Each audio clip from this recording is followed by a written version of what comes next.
ధర్మ జిజ్ఞాసులకు శుభాశీస్సులు. పూర్వం వీడియోలో పురుషులకు కావలసినటువంటి వివాహానికి సంబంధించినటువంటి అనుష్ఠానాన్ని నేను చెప్పటం జరిగింది. ఈ వీడియోలో స్త్రీకి వివాహం కోసం, శీఘ్ర వివాహం కోసంగా ఓ అనుష్ఠానాన్ని నేను తెలియచేస్తున్నాను. ఇది చాలా ఉత్కృష్టమైనటువంటి, అంటే పురుషుల కన్నా కొద్దిగా కఠినం, అంటే దీనికి అనుష్ఠానం వేరు ఉంటుంది. ఎందుకు? జీవిత భాగస్వామి ఏదో ఉండి వారు చేసేటువంటి వారు ఉంటే ఏదో పోతుందిలే అనేటటువంటి భావన పురుషుల్లో ఉంటుంది. కానీ స్త్రీకి అనేకమైనటువంటి కోరికలు ఉంటాయి. ఆ కోరికలు గృహరామక్షేత్రములను మనం సరిదిద్దుకోవాలని, మంచి సుగుణములు కలిగినటువంటి భర్త కావాలని, అలాగే ఏకపత్ని వ్రతాన్ని ఆచరించేటటువంటి వారు కావాలని, నన్ను తప్ప ఇతరులను కామించకూడదు అనేటటువంటి భావంతో నన్ను చక్కగా చూచుకునేటటువంటి వాడు, ప్రేమాభిమానాలను పంచేటటువంటి వాడు ఇత్యాది కోరికలు అనంతంగా ఉంటాయి స్త్రీలో. ఎందుకంటే ఆమె స్వభావం అంటే. మరి అలాంటి స్వభావం కలిగినటువంటి స్త్రీకి సమ్మోహన ఋషి అనేటటువంటి ఒక గొప్ప ఋషి మహానుభావుడు, ఇది కామేశి మహామంత్రం అంటారు. ఈ కామేశి మహామంత్రము సమ్మోహన ఋషి అంటే మోహితను చేసేటటువంటి ఒక గొప్ప ఋషి. ఈ ఋషి కన్యకు అద్భుతమైనటువంటి లక్షణములు కలిగినటువంటి భర్త కోసంగా అనుష్ఠానం చెప్పినాడు.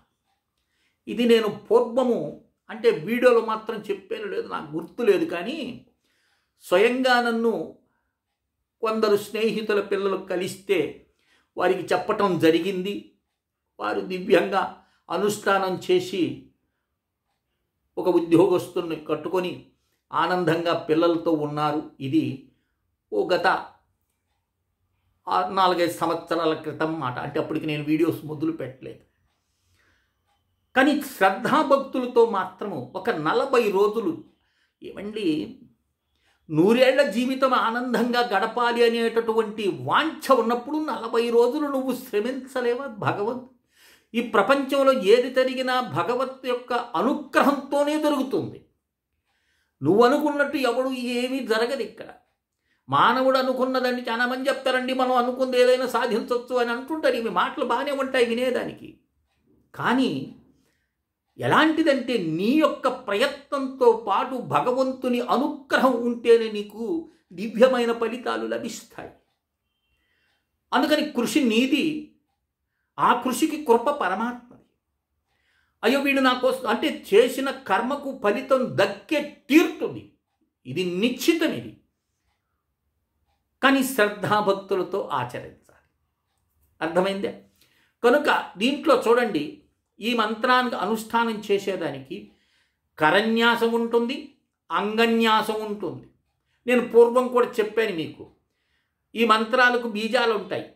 వాటిని తీసుకొని ఇది కేవలము 1, 2, 3, 4, 5 బీజాలు మాత్రమే ఉంటాయి. ఈ 5 బీజాక్షరాలని జపం చేయటం. ఈ 40 రోజుల్లో వారికి నెలసరి వస్తే ఆ రోజులు ఆపేయండి. 5 రోజులు ఆపేసి మళ్ళీ మీరు ప్రారంభం చేసుకొని అది కౌంట్ అవుతుంది. కరన్యాసమనంగానే మీరు బెంబేలెత్తిపోతుంటారు. ఏంటంటే కర్మలండి, న్యాసం చేయటం ఇందులో పెద్ద ఇదేం లేదు. మంత్రం ఉంటుంది. అంగుష్టాభ్యాం నమ, తర్జినిభ్యాం నమ, మధ్యమాభ్యాం నమ, అనామికాభ్యాం నమ, కనిష్ఠికాభ్యాం నమ, కరతల కరపృష్టాభ్యాం నమ. ఇక్కడ కరన్యాసం అయిపోయింది. హృదయాయ నమః, శిరసే స్వాహ, శిఖాయైవ షట్, కవచాయ నేత్రత్రయావషట్, హస్త్రాయ ఫట్.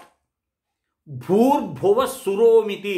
దిగ్బంధ అన్నప్పుడు ఈ చూపుడు వేలు అంటే ఎడమ చూపుడు వేలు మీద కుడి చూపుడు వేలు ఉంచి ఇలా లంకె పెట్టి ఇలా చేయటం దిగ్బంధనం. ఇంకా మంత్ర జపం చేసేవండి. ఇది రోజుకి మీరు 108 చేస్తారో మీ యొక్క శ్రద్ధ, కానీ 108కి తగ్గకూడదు. అర్థమైందా? ఇలా చేసిన తర్వాత మళ్ళీ కరన్యాసం అంగన్యాసం చేసి ఇందాక దిగ్బంధనం చేశాం కదండి. ఇప్పుడు భూర్భువ స్వః దిక్ విమోక అని ఇలా ముద్ర పెట్టి దిక్ విమోక అని ఇలా అనేయటం, అంటే దిక్కుల్ని తీసేయటం. ఇలా చేసినట్లయితే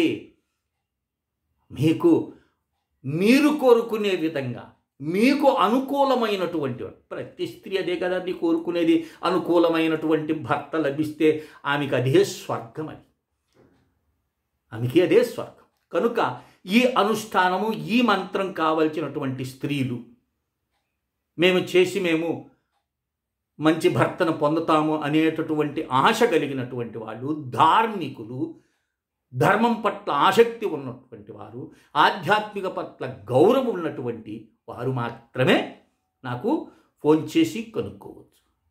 లేదండి మేము వివాహ వేదికలో ఇచ్చాం, వాడిచ్చాం, మాకు సెట్ అయిపోతుంటే అది మీ యొక్క అదృష్టం అనుకొని భావించండి. కానీ దైవానుకూలాన్ని అనుసరించి దైవానికి పెట్టుకునే ఒక గొప్ప అప్లికేషన్ ఇది. స్వామి అనుగ్రహించి మీకు మంచి లక్షణములు కలిగినటువంటి భర్తను అందిస్తారు. కనుక ఈ మంత్రం కూడా కావాల్సినటువంటి వారు, శ్రద్ధగా ఉన్నవాడు, మేము చేస్తాము అనేటటువంటి వారు మాత్రమే, ఏమండి మా అమ్మాయి కాలేదండి, మా అమ్మాయి చేయదండి అని అన్నామనుకో, 99% ఆమె చేత చేపించే ప్రయత్నం చేయండి. లేదా మమ కన్యకు అంటే నా కుమార్తెని యొక్క వివాహం కోసంగా నేను చేస్తున్నానని తల్లి చేయొచ్చు. తల్లి చేసి ఆ జప ఫలితాన్ని కుమార్తెకు సమర్పించవచ్చు. అర్థమైందే? కనుక మంత్రం కావాల్సినటువంటి వారు 9966690246 కాల్ చేయండి. మీకు నేను ఆ మంత్రాన్ని అందిస్తాను. చక్కగా చేసుకొని మీరు వివాహం చేసుకొని ఆనందంగా ఉంటారని ఆశిస్తూ శ్రీ విద్యోపాసకులు శ్రీ మండే లక్ష్మీ నరసింహ లోకా సమస్తా సుఖినో భవంతు. ఓం తత్సత్, ఓం తత్సత్, ఓం తత్సత్.